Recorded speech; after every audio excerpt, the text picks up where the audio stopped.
Hello? Nasaan ka na ba? Kanina pa ako tawag sa'yo Tinatawagan kita, nagte-text ako, hindi ka rin nagre-reply. Alam mo kung hindi ka na masaya, itigilan natin to. We had been together for quite a long time. Feeling ko until today, hindi pa rin ako yung priority mo. Yung feeling na lagi ako nagmamakaawa sa atensyon, sa pagmamahal, napapagod na rin ako.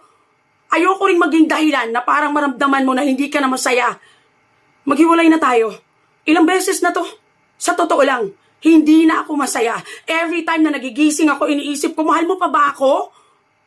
Are you really staying because you want me still to become a part of your life? Or nagsistay ka na lang kasi gusto mong panindigan na tayo?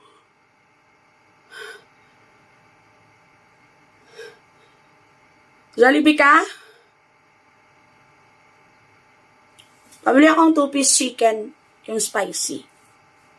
Tsaka fries. Tsaka burger. Love you. Ingat.